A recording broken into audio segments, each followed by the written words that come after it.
Hey guys, Dr. Michael Young here. Hope everything is going great in your world. We are pushing ahead in our course on organizational behavior, BA 320. We are into our 6th module. This week we are talking about performance management. So sit back, pop some popcorn, take out your notebook, and enjoy the lesson. Each of us that is working or has worked before has some experience with performance management. A comprehensive performance management system has 4 steps. The first step, you need to come up with some goals. What is it you want? What type of performance? You need to have these performance expectations. You need to communicate these expectations to the employees that are under your care. Step 2, you need to measure and evaluate the progress and outcomes. This is more difficult than it sounds. You need to, if you've got these written down and they're clear goals that are definable and measurable, then you have to be able to measure those and evaluate the progress and the outcomes, right? And then you need to have some review performance. You have to deliver feedback and coaching. If employees are not living up to those performance standards that you are setting, then you need to tell them how and why they can improve and what needs to change. And finally, you need to have rewards and appropriate punishment. This is the 4th step. So it's a 4th step process. As someone that's been involved in management myself, I've been involved with managing several employees. I can testify that this process is cumbersome, it's difficult, and to be honest, most organizations probably don't do it all that well. So, what is performance management used for? Well, you have to make employee-related decisions, such as promotions, such as bonuses, such as compensation. You need to use this to guide employee development, like training and coaching. And finally, you need to use this to send signals to employees to make sure that they're doing things well. If it's done well, and sometimes it is, but in many organizations it's not, it leads to higher profitability, higher productivity, higher employee engagement, higher customer service, and lower turnover. In my previous job, I was head of the department, and I had a much larger department. I was at a larger organization than West Virginia State University. And I had to go through all of these steps. I didn't do it alone. We actually had a committee, and we did it with the whole School of Business as well as some of the senior people in the department. We would go through all of these steps. We would set these goals and communicate performance expectations. I would have to meet with all of my employees, and we came up with measures to evaluate the progress and outcomes. This is a step. I would have to meet with all of my employees, deliver feedback and coaching, and then we would administer rewards and appropriate punishment. And it was not fun. I didn't enjoy it that much, but I think my organization at that time, when I was head of the management department, we did a pretty good job of that. Now, many organizations don't do it so well. Why?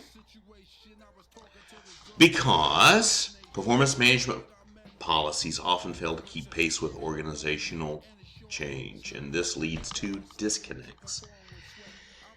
It takes a great amount of time and energy to do this, and performance reviews are often too narrow and only measure a limited set of elements. Because if you think about it, if you want to measure something, it's hard to measure somebody's overall attitude, right? It's easier to measure how many publications they have, or their teaching evaluations, or their sales performance. But this is only a small part of the job. So oftentimes, in order to do it, we have to narrow this down in order to measure it, and that doesn't capture everything that we need to capture. So let's move down through some of these steps. The first step, remember in our model, you need to define the performance that you're looking for, expectations, and setting goals. Why is this important? Well, people like to know what's expected of them. If their job roles and expectations and goals are set out clearly, they're going to be happier. They're going to be able to focus on what's important, which can enhance their productivity and bolster their self-esteem and increase commitment. We can have both performance goals, which are target-specific end results, and we can also have learning goals, which are a little bit more ambiguous, a little bit more subjective, which enhances skills and knowledge. We have a 4-step process for goal implantation. First, you set the goals. You promote the goal attainment. You provide support and feedback, and you create action plans. This is an acronym that's often used in performance management. It's called setting SMART goals, S-M-A-R-T. Specific, measurable, attainable, results-oriented, and time-bound. The second step, step 2, you've got to monitor and evaluate that performance. How those goals are measured should be consistent with the nature of the goal itself. Is it behavioral? Are you trying to make sure that people show up at work on time? Or is it a little bit more task-oriented? If you're managing salespeople, do you want to say you've got to increase sales by 10% per 6 months, say half a year, expecting a 20% sales growth per year? Well, that's pretty specific and task-oriented. Managers need to monitor both progress toward the final goal and the ultimate achievement of the goal. If I can talk about my own personal example, when I was head of a management department, a large management department over other professors, our performance consisted of 3 categories. We looked for research, which is publications of articles. That was pretty clear. We looked for teaching. Now, teaching was a bit more ambiguous. We would look at teaching evaluations, but we would also look at things like, have they developed new courses? Are they teaching MBA courses or just introduction courses? So that's a bit more ambiguous. And finally, service was the most ambiguous of all. Are they performing service? Are they doing things to promote the department in the community? Are they helping students or doing these things that are more difficult to measure? And now let's suppose you are a manager and you're considering somebody's performance. You're going to be subject to common perceptual errors. Remember in our chapter on perception, we talked about some of these errors. There's something called the halo effect that you may have heard of. This is if somebody does one good thing, let's suppose that somebody comes in and they do something nice. Well, this halo effect, you might assume that this person is a good person, or they perform very well in one aspect. Then you might, this is a common bias. We tend to say, well, they did well here, they probably do well here, here, and here. And we tend to be biased in our assessment of that. This is a common perceptual error. Another one is leniency. We tend to be possibly overly lenient.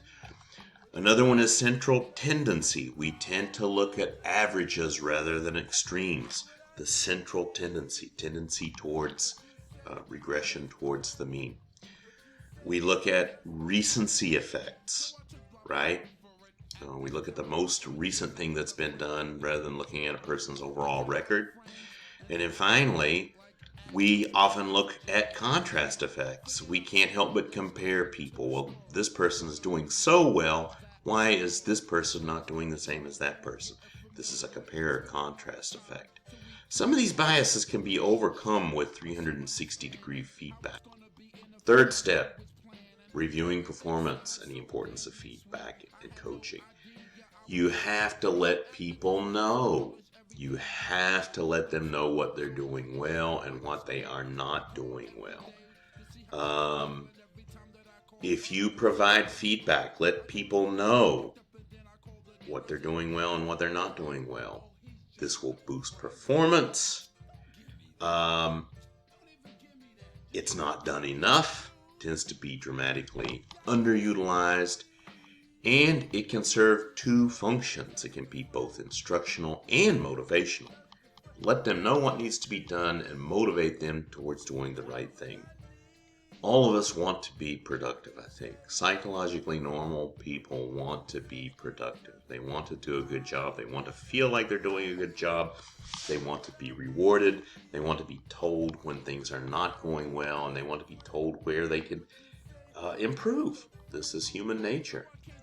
They can get this feedback from their peers, from supervisors, from people that are working under them, as well as from outsiders. They can also look at the task themselves. They can see themselves whether the task is being done, whether they're satisfied with that. Of course, we all tend to have a self-serving bias. Remember the self-serving bias back from, I believe it was chapter 2, when we're looking at perceptions. So how can you, as a manager or future manager, aid in this? Well, you want to seek feedback from others. You want to create an open and honest environment. Preferably, you would like to separate feedback from the performance review process. You might have some feedback in the performance review process, but not all of it. They should be somewhat separate. And create a mechanism for collecting feedback anonymously, especially if you're a leader. If your subordinates are not going to give you honest feedback if you are in control of their reward system, their reward structure. All right, moving right along. What are some of the factors that affect the perceptions of the feedback? Again, we all have a self-serving bias. Remember the self-serving bias from, I believe it was chapter 2, said that all of us tend to, if something good happens, we tend to give ourselves credit for it. If something bad happens, we tend to say, well, it wasn't my fault. This is a fundamental bias that people have, a fundamental attribution bias. We tend to give individuals more both credit and blame than they deserve. Most of the things that happen, for most situations, a lot of it is outside of the person's control. But as human beings, we tend to blame things or give credit where credit is not due, and we tend to give blame where blame is not due. Also, accuracy, the credibility of the source, the fairness of the system. Politics are everywhere. Politics are everywhere. Believe me, I've never been in a situation where politics and fairness was not at least somewhat biased. The performance reward expectancies and the reasonableness of the goals and standards. All these are factors affecting the perceptions of the feedback. So this is table 6. Feedback, do's and don'ts. Let's do with the do's first, all right? I'm going to jump over to this side first. Keep feedback relevant by relating it to existing goals. Don't give people irrelevant and confusing feedback. Make it timely. Deliver the feedback as close as possible to the time the behavior was performed. There's an old saying, 2 types of paymasters, those that pay too soon and those that pay too late. So make sure that it's timely. Provide specific and descriptive feedback for it to be useful. Focus the feedback on things that employees can control. right? The purpose of the feedback is to help them to focus. No need in giving feedback on things that they can't control. Be honest, developmental, and constructive in your feedback. Don't call people names. I mean, it's better off to, if you're giving an employee feedback, to say, you know, if you would possibly come in a little bit early in the morning, you could get more done before you get too busy, than to say, you're stupid. All right? In the former case, it's constructive. In the latter case, it's just insulting and people become defensive. So looking at the don'ts, don't use feedback to punish, embarrass, or put someone down. Don't provide feedback that's irrelevant and confusing. Don't provide the feedback too late to do any good. Don't provide feedback about something beyond an individual's control. Don't provide feedback that's overly complex or difficult to understand. Finally, we look at the last step, the rewards and consequences. This is table 6.3, key factors in organizational reward systems. And they've shown this in a diagram. So we have two types of rewards. We have the extrinsic rewards. Remember when we were talking about motivation? I believe it was just last chapter we were talking about external motivation, extrinsic factors. We get up and we go to work because we want the paycheck. We also have intrinsic motivators. To really be motivated on our job, we look for meaningfulness and achievement in that job. We're more likely to be motivated if we believe it is meaningful and gives us a sense of achievement for intrinsic factors. What are we trying to do? We're trying to attract good employees. We want to motivate employees. We want to retain our good employees. We hope to develop our employees, and we hope to keep our employees engaged. Now, the rewards hopefully will bring this about. However, we've got in terms of modeling, we would call this a moderating set of criteria or distribution criteria. This is moderated by the results, the behavior and actions, as well as the non-performance factors. Looking at the rewards and the consequences, well, what do we base those rewards on? Results, the objective results, the behavior and action, also non-performance considerations. How might that reward be composed? Well, it might be, we normally think of as compensation, but there might be some other benefits, maybe time off or bonuses. There might be chances for professional growth or personal growth. There might be attention and recognition and promotion, advancement. All of these factors are different things that we might use to reward people in that final stage of our performance management system. Right, the law of effect. If you reward behavior, if my behavior creates favorable consequences, I will tend to repeat it. If my behavior has unfavorable consequences, I will tend to not do it anymore.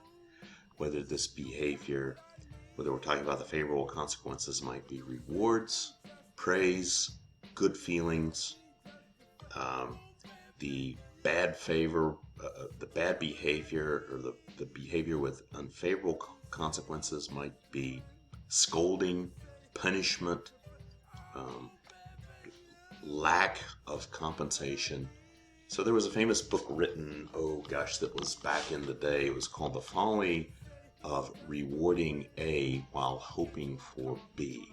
And the whole point was that many performance management systems don't tend to reward the behavior that they're hoping to create.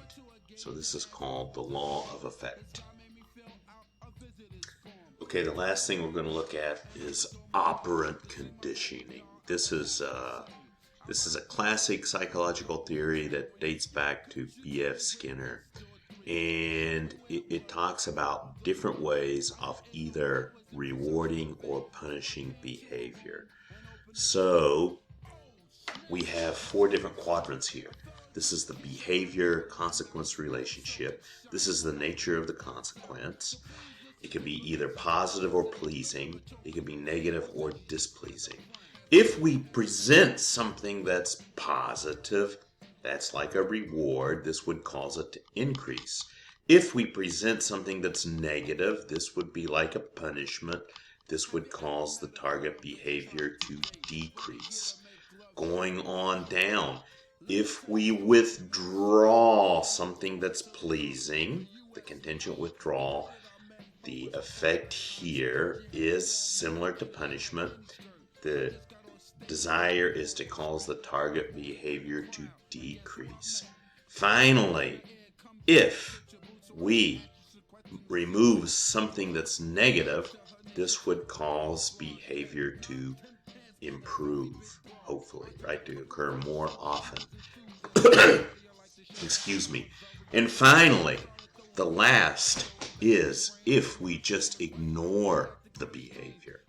We just ignore the behavior. We do nothing, then that target behavior is going to occur less often. If there's no consequence to the behavior, then the person or the entity will do it less often.